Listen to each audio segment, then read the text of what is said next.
I found myself increasingly isolated from others as I spent time caring for my parents-in-law. For me, the camellia hedge that my mother-in-law looked upon seemed like the bars of a prison.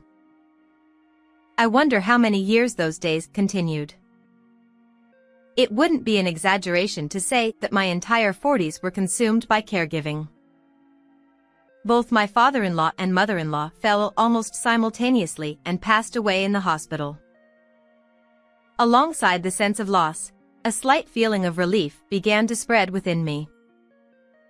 Then one day, a phone call shattered the long-awaited days of peace in our home. Enough is enough. You're acting like a miser.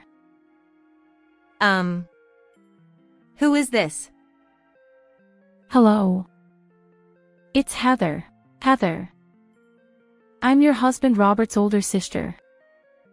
Long time no see. By the way, when are you coming to take care of me? What on earth is she talking about? I'm paying $15,000 in caregiving fees. Hurry up and come over. I was bewildered by her torrential tone but desperately tried to understand the situation. It was unmistakably my sister-in-law Heather on the phone. Before I could say anything, she excitedly continued her tirade. As her anger gradually subsided, I cautiously voiced the question that had been on my mind from the start. Heather, Robert told me you passed away 3 years ago. Huh? My name is Amanda Brown. I'm an ordinary housewife living with my husband Robert. We live within walking distance of his parents' house, and in our younger days, we used to visit frequently. I only heard about my mother-in-law's dementia from him when her condition had significantly worsened. Part of it was because I was working, but despite living nearby, there was a long period when I avoided seeing my in-laws. In my 40s, I casually picked up a poster about rescuing cats I saw in town and decided, almost nonchalantly, to adopt a rescued cat. I ended up taking care of many cats in a room we weren't using, participating actively in adoption events and other activities. As I got busier with this, I drifted further apart from my in-laws.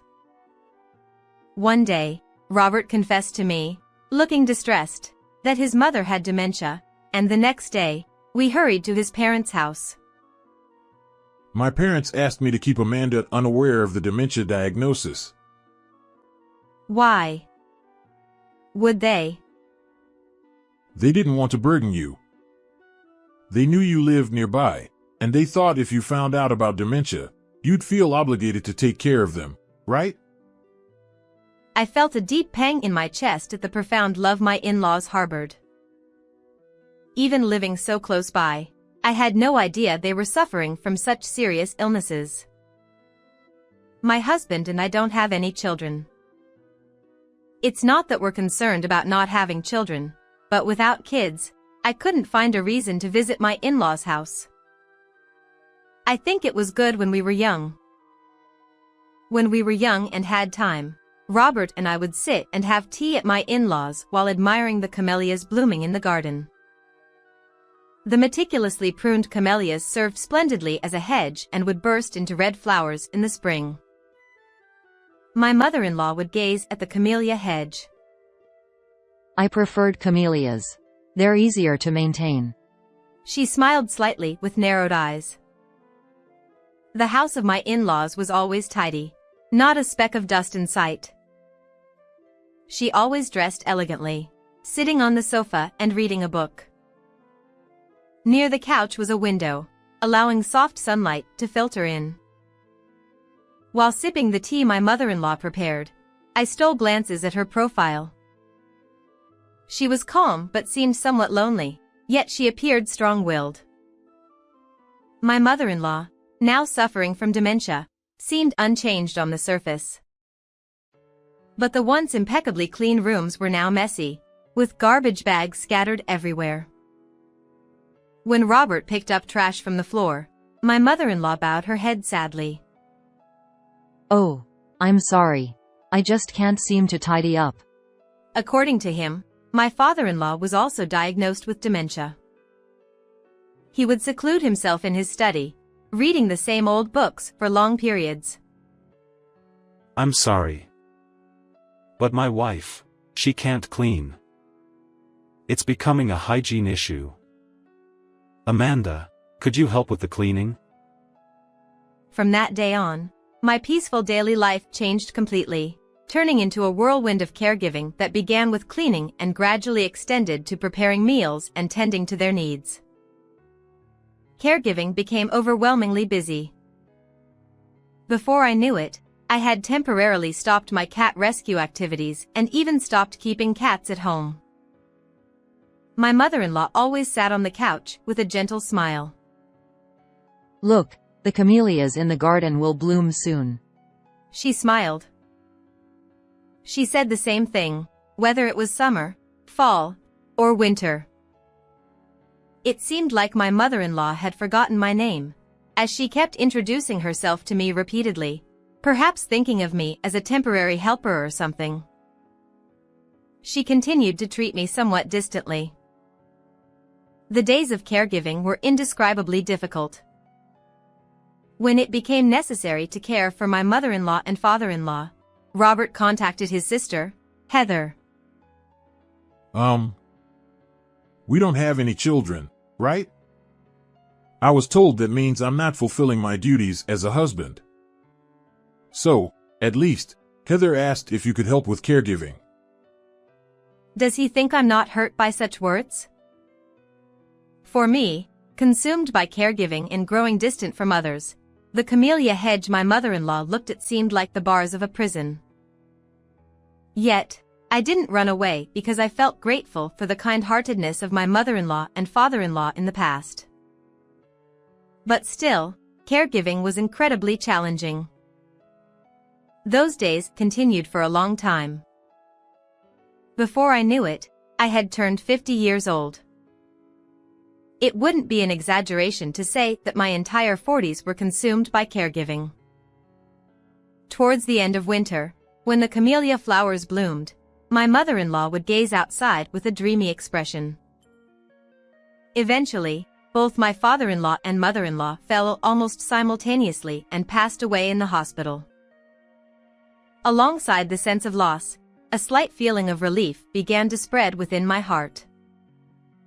Sitting on the couch where my mother-in-law often sat, I let out a deep sigh, thinking I could finally rest. I suddenly remembered when I last spoke with my mother-in-law, staring into space. Heather. She quietly whispered. Despite having cared so much for my in-laws, I felt as though I had lost to my sister-in-law, whom I hadn't contacted in years. That's not true. I did my best, didn't I? Uttering these words to no one in particular. I gazed absent-mindedly at the camellia that had fallen in the garden.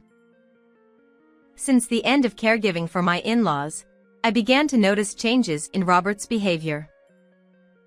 Recently, he has been using his credit card frequently.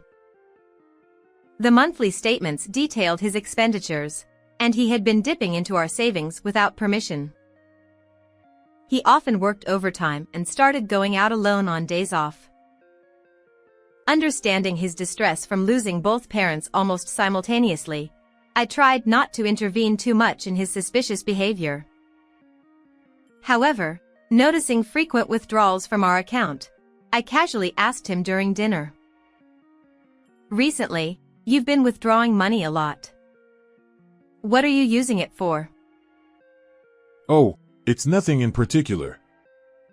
It's just that I've had to spend money on work-related social gatherings. I couldn't attend before because of my parents. I silently stared at him for a while, feeling somewhat uneasy about his explanation. Misinterpreting my silence as anger, he nervously lowered his head. I've caused trouble for you, Amanda. I'll try to cut back on work-related events. How about we go somewhere together on our day off? He said this to me, but in the end, he never took me anywhere. After being freed from caregiving, I felt considerably idle. However, I didn't yet feel ready to resume my cat rescue activities. Discussions were underway to sell my in-laws' vacant house. When I visited the empty house, I would leave the windows open. Thinking I needed to water the camellias in the hedge, I used a hose attached to the faucet to water them.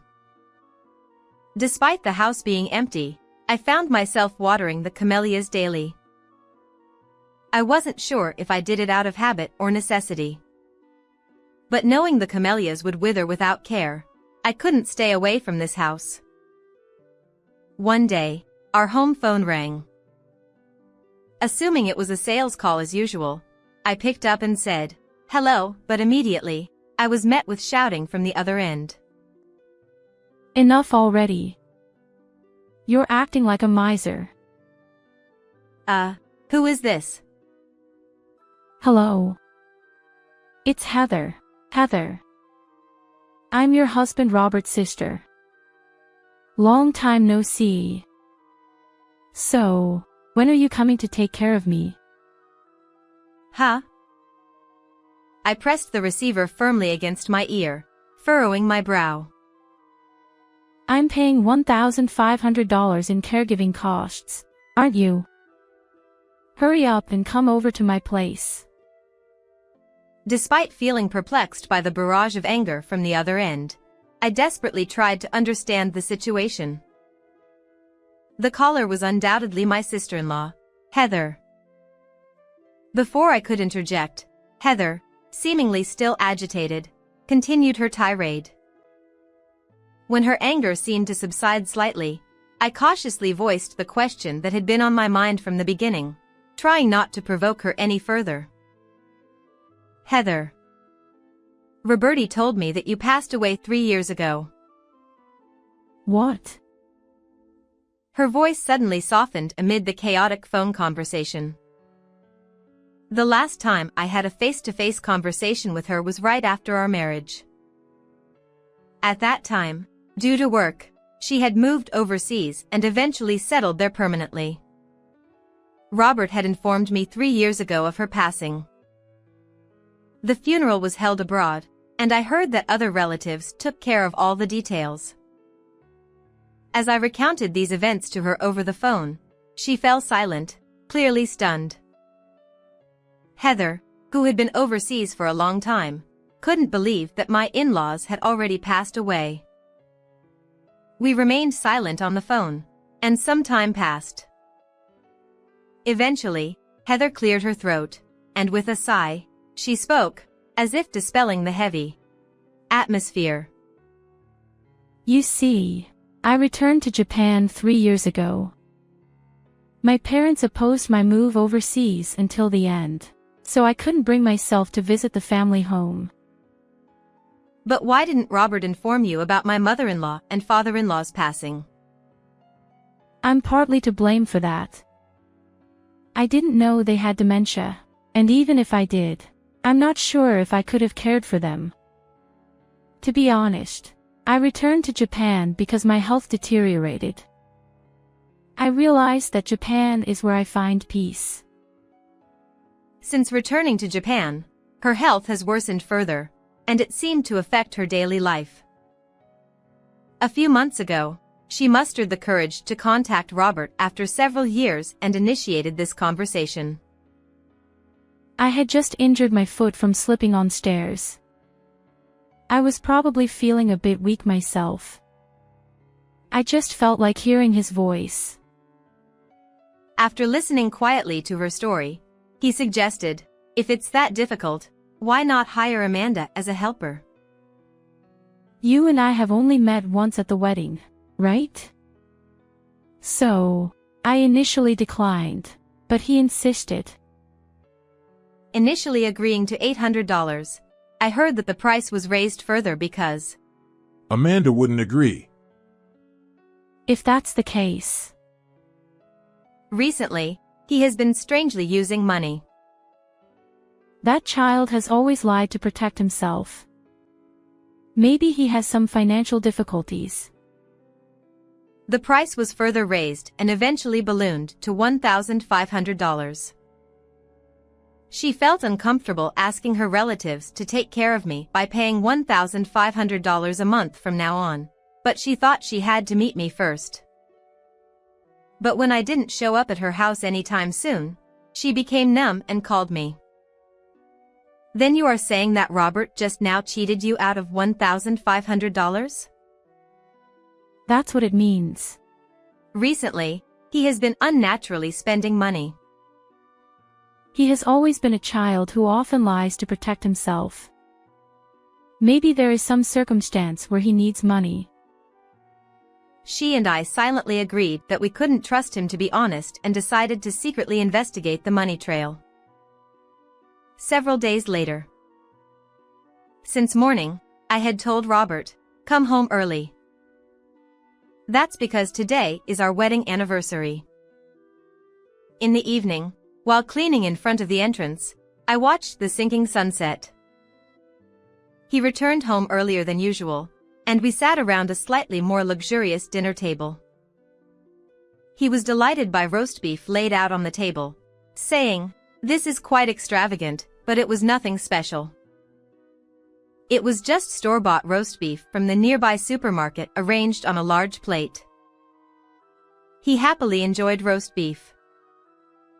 After a while, the intercom rang. I stood up to answer the visitor and disappeared from the living room. When I returned to the living room, he noticed the woman standing behind me and dropped the sushi he was holding with his chopsticks onto the floor. Heather. Led by me, Heather appeared. Startled, he was speechless and stopped his hand holding the chopsticks, visibly flustered. She silently stared at him, and seeing them facing each other, I suggested from another room that she take a seat by preparing a chair. First, explain why you told such an unlucky lie to Amanda about me being dead. Her calm question was strangely chilling. He stammered and placed his chopsticks on the table. Since our first meeting, it seemed like you and Amanda didn't get along, so I thought it would be better for both of you not to get involved. Did he seriously think that the excuse of not getting along justified lying about his sister's death? Heather sighed deeply, holding her head with one hand. I heard from a relative. You gathered money from all our relatives overseas to hold a funeral for me. Isn't that fraud? According to a relative, he spread the news that she had passed away. Since it was difficult for people to attend a funeral overseas, it seems he deceived various relatives to collect a significant sum of money. Robert once told me that Amanda seemed to dislike me for living abroad. But when I asked her about it, she said she never thought or said such a thing. I have never spoken ill of her. I barely knew anything about her apart from meeting her once during the early days of our marriage, so there was no basis for me to speak negatively about her. Next, I asked him what happened to the $1,500 I received to take care of her, and he wore a guilty, pained expression. I'm thinking of quitting my current job and starting my own business in the future. So, I wanted to save up funds for that. I can't believe you. Do you seriously think that you can hurt her and still expect such lies to work? I slammed documents I had prepared onto the table, and he visibly trembled. In front of him were reports from a private investigator. What are these documents? As he picked them up, his eyes widened. I had been investigating his actions for the past few days. The report revealed that he had a mistress and had given the money he deceived Heather to this mistress. Even more shocking, it seemed that money previously withdrawn from my bank account by him was also being used by this mistress. I cannot forgive you for causing trouble to my sister-in-law and relatives. Please divorce. The word divorce startled him. Looking at me standing there, he wore a pitiful expression, as if seeking sympathy, and apologized to me. Wait, please don't mention divorce. You've been away from home due to caregiving for so long, haven't you? I'm a man, and... well, you understand, right? I couldn't possibly understand that. Before I erupted in anger, he continued. I'm sorry. I indeed have a mistress. But that's just a fling. I can't live without you. A fling. Huh. Seems like you've been going out to various places quite a bit. Beside me, Heather took out a photo from the documents and examined it with interest. It was a picture of his mistress, dressed in flashy clothes and smiling. According to the private investigator, his mistress worked in the nightlife industry, and it seemed more like he had one-sided affection towards her rather than a mutual relationship. Well, she just looks good because she's young. She's not smart, not considerate, and can't do any housework. I'll break up with such a vulgar woman soon. He half smiled at me and finally apologized, saying, "I'm sorry." He awaited my response. The back of his head showed signs of thinning hair. As I gazed at his bald head for a while, the door of the adjacent room opened, and slow footsteps approached. I had told them to come in about 5 minutes after the doorbell rang.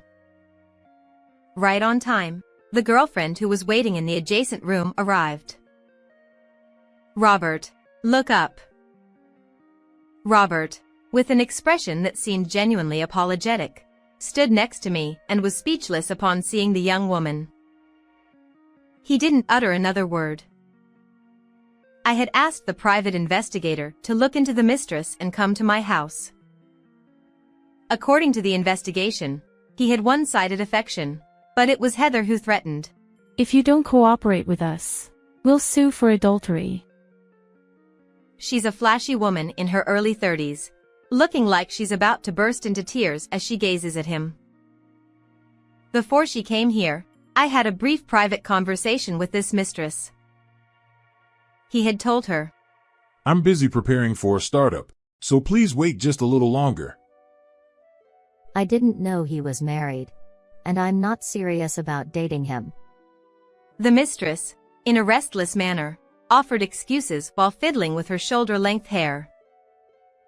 She suddenly learned that the man she was dating had a wife, so it's not surprising that she's being talked to through a private investigator. I will confront him with the fact that I've been having an affair with you. I want you to hear how he talks about you at that moment with your ears. This mistress was merely entertaining him as a customer at her establishment. I desperately tried to conceal the pain of knowing my husband was being deceived by another woman. I couldn't discern the true feelings of this woman upon hearing his earlier words. However, tears welled up from the emotionless eyes of the mistress. Could it be that she truly loved him? Even this woman, who fell for a deceitful man, might not be able to stand here now if she hadn't lied to herself. Robert, exposed for all his lies, could do nothing but sit on the floor in astonishment, his shoulders slumped heavily. The turmoil caused by one man's antics continued late into the night. After a long discussion, Roberti and I ended up divorcing. There were 3 people claiming compensation.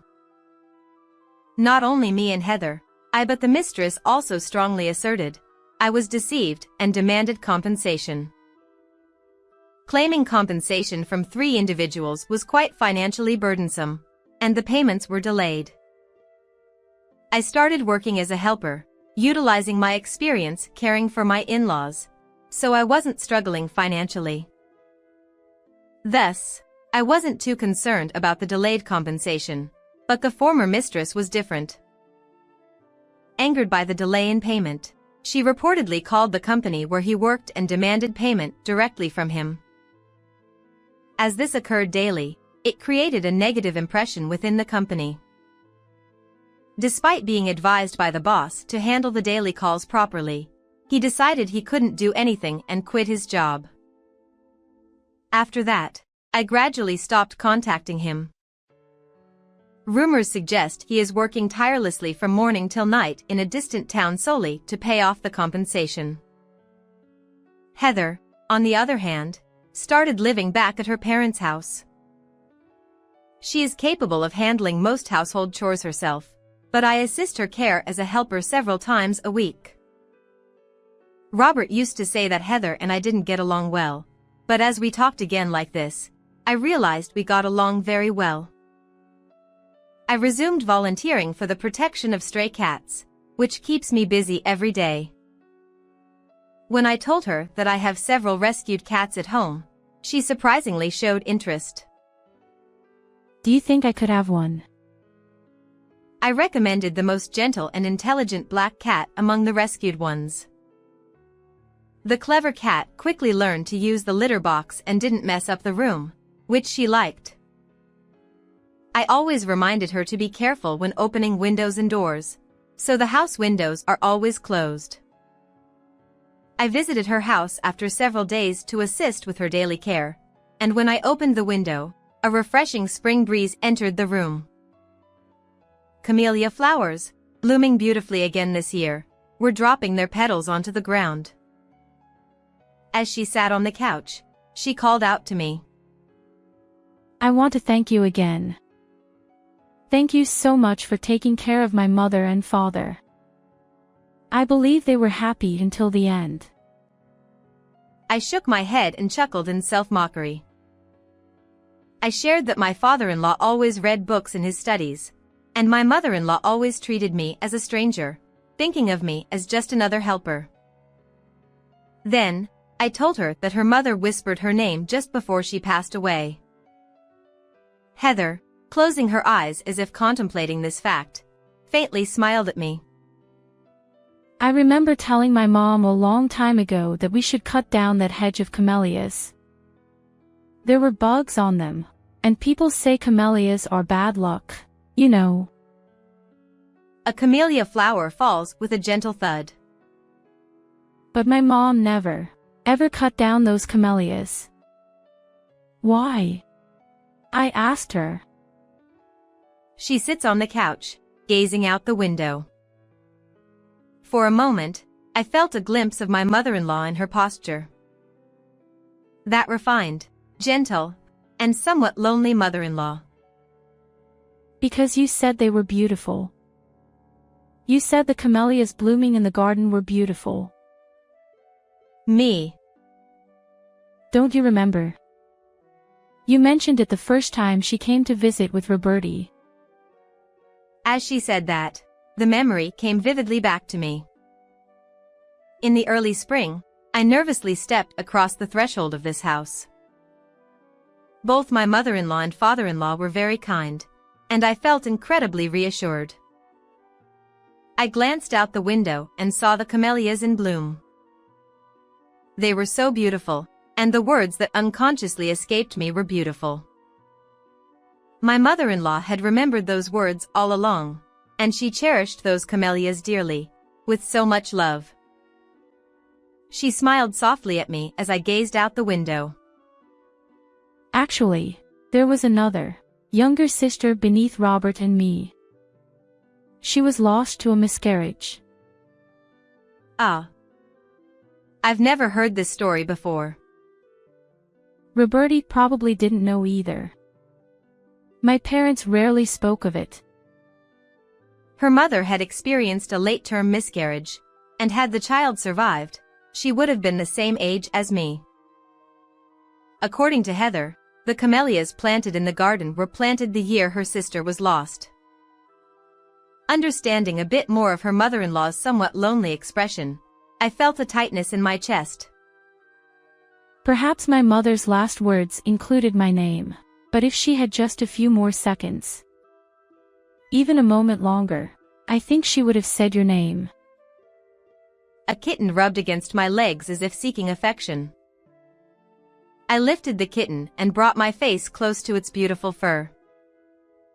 Emotions too deep for words surged within me, and I instinctively buried my face in the kitten's fur. The cat's back was soft and warm, and against its slightly damp fur, I whispered, "I'm sorry." Another camellia flower blooming in the garden quietly fell to the ground. How did you find this story? Please consider subscribing to the channel. Until next time in the next video.